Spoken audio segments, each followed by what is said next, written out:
starting with the top international stories for the day.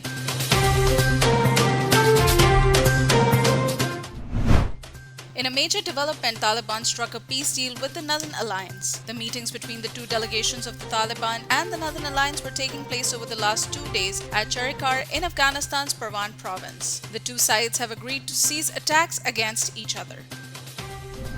United States and its allies warned their citizens to immediately leave area around Kabul airport over a terrorist threat. Australia, the US and UK have issued alerts to their citizens. Taliban has promised to provide security outside Kabul airport, but intelligence reports of an imminent threat from Daesh terrorist organization cannot be ignored, a NATO country diplomat in the Afghan capital said.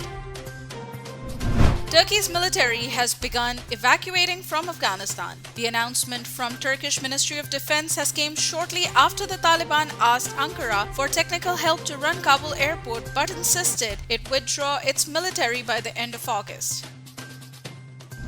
Russian President Vladimir Putin spoke by phone with Pakistani Prime Minister Imran Khan on the latest developments in Afghanistan. Pakistani Premier underscored the importance of coordinated approaches in addressing the evolving situation, noting that Pakistan attached high importance to the role of the Troika Plus format involving Russia, the US, China, and Pakistan.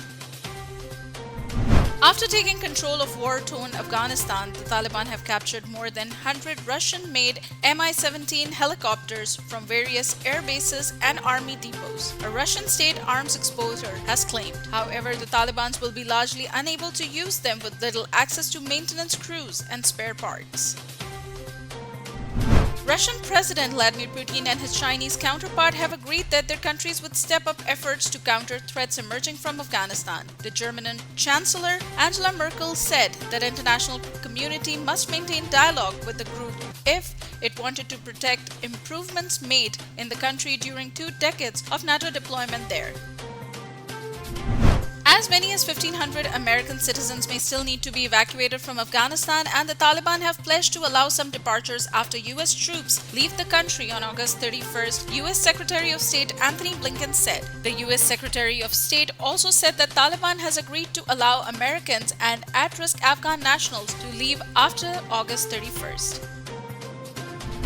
Mexico has accepted 5 members of an Afghan girls' robotics team who arrived in the country after their evacuation from the Taliban-controlled Afghan capital Kabul. The robotics team, made up of girls as young as 14, had gained attention across the world in 2017 when they traveled to the US to take part in an international competition. Taliban spokesman Zabiullah Mujahid that the group considers Pakistan as their second home and won't allow any activity on Afghan soil which goes against Pakistan's interests. Addressing concerns about women's rights, he said the Taliban is trying to create an environment conducive to women's education, work, and employment. Vice President Kamala Harris called on Vietnam to join the US in challenging China's bullying in the South China Sea as she met with Vietnamese leaders. She also pledged that the US would maintain a strong presence in the South China Sea to challenge China. Former US President Donald Trump has threatened to invoke executive privilege in an effort to block the House Select Committee investigating the January 6 Capitol riot from obtaining a massive tranche of document in its demand from several US government agencies. The Biden administration has already declined to assert executive privilege over some testimony related to January 6, telling former Justice Department officials that they were free to provide unrestricted testimony. Iraq has invited Iran and Tehran's Gulf Arab foe Saudi Arabia to a summit in Baghdad with the aim of calming tensions which have brought them close to open conflict in recent years. The meeting will also discuss the war in Yemen. Lebanon's collapse and a regional water crisis could take a step towards Saudi-Iranian rapprochement. Israel is stepping up plans for a possible military operation in Gaza and a strike against Iran, Israeli Defense Forces Chief of Staff said. He also added that Israel is accelerating plans for a possible strike on Iran in case Tehran does not halt its nuclear program. Passengers traveling from Pakistan and transiting through Dubai will have to go a rapid PCR test before departure. The new rule will come into effect from August 27. The rapid coronavirus testing facility is available at all major Pakistani airports. A MiG-21 aircraft of the Indian Air Force has crashed in the Barmer area of Rajasthan. No one was injured in the incident, the report said, adding that a hut caught fire after the plane crashed into it. A former minister in Afghanistan, Saeed Ahmed Shah Sadat, is working as a pizza delivery person in Germany's Leipzig city after leaving the country last year. He holds 2 master's degrees in communications and electronic engineering from Oxford University, but now working as a food delivery professional for the German company Livrando after running out of money. The labor shortage in Germany and the UK deepens as the officials and industry experts warn against the long-standing problem. Germany and the UK need 400,000 targeted immigrants per year and 90,000 lorry drivers respectively. At least 15 people have died in landslides in Venezuela's western Merida state. Most of the fatalities occurred in the town of Tovar, where the Mucores River burst its bank after hours of rainfall. In Russia's coldest region of Yakutia, fires have burned through an area longer than Portugal, with 50 forest fires currently ablaze. Russia's central regions have battled extreme wildfires fueled by an unusual heat wave that comes after forest fires linked to the climate crisis ravaged Siberia for most of the summer. Up next, we have the national updates.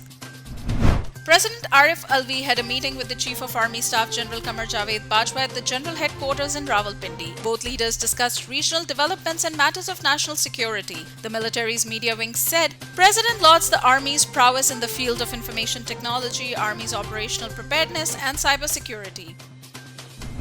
National Security Advisor of Pakistan told United States to treat Pakistan like an ally, not a scapegoat. Dr. Moeed Yusuf has said that the United States and Pakistan have a shared interest in working together in Afghanistan, but added that it will require fixing the bilateral relationship. I'm not asking for any sympathy for Pakistan. I'm thinking in terms of pure US selfish national interests. Foreign Minister Shah Mahmood Qureshi has arrived in Ashgabat city of Turkmenistan. Mr. Qureshi met Turkmenistan President Qurban Ali and other officials, where the main focus was on prevailing situation in Afghanistan and matters related to bilateral interests. Pakistan has completed its preparations at 3 major airports for transit passengers ahead of the new series of flights from Kabul. The evacuation flights could land at Karachi's Jinnah International Airport, Peshawar's Bacha Khan International Airport, and Lahore's Allama Iqbal International Airport.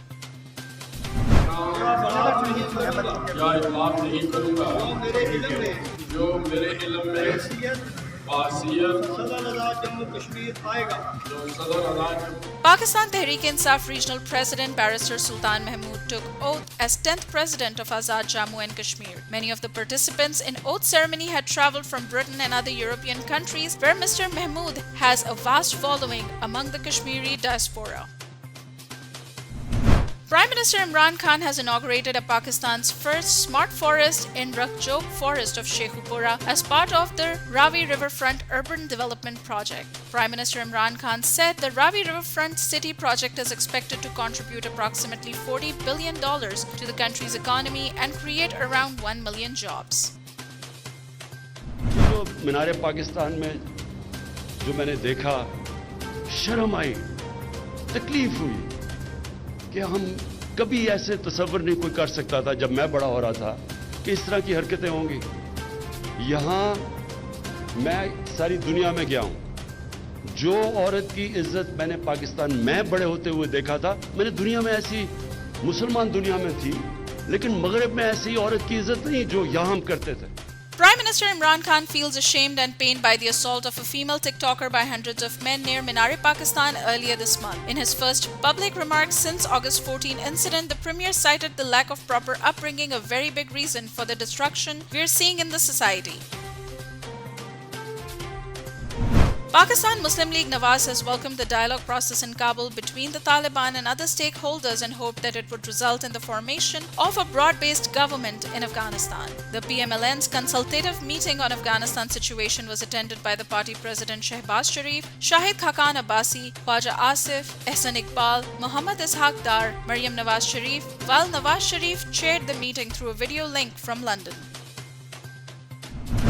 The Muttahida Qawmi movement, Pakistan, demanded the LG polls be held immediately in Sindh. MQMP convener Dr. Khalid Maqbool Siddiqui accused Pakistan People's Party that the biased government of the PPP had expressed its inability to hold LG elections despite passing of 1 year since the tenure of the previous elected local governments was completed.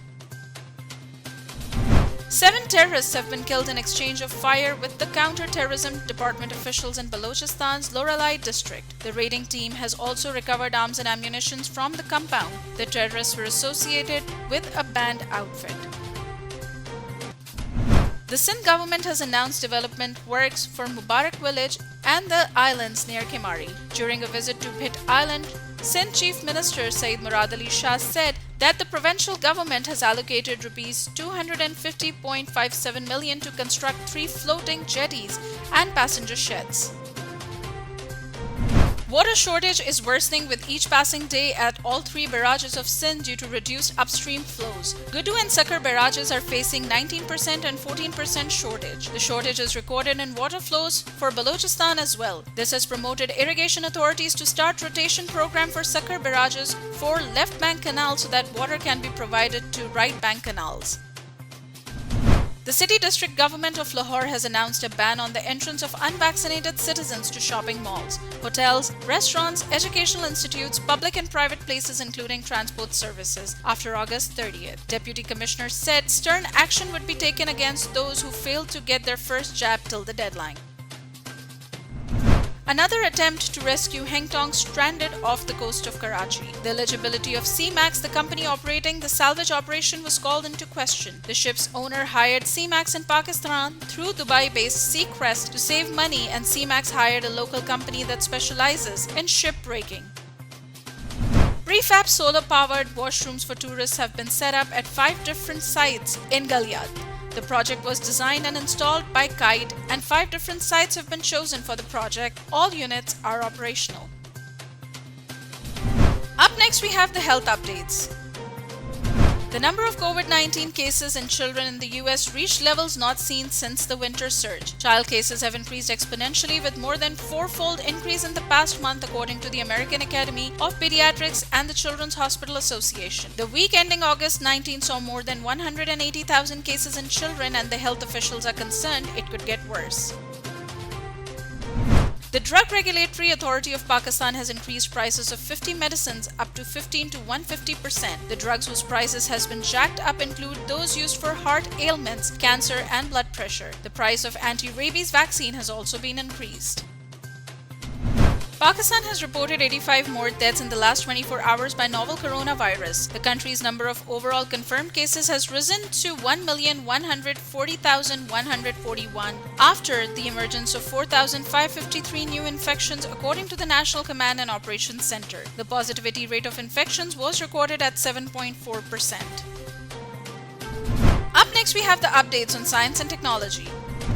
Artificial streetlights, particularly LEDs at night, had been identified as a possible factor behind declining insect populations around the world. A new study carried out in southern England showed eye-opening results with a 47% reduction in insect population at sites lit by streetlights as compared to identical sites that were unlit.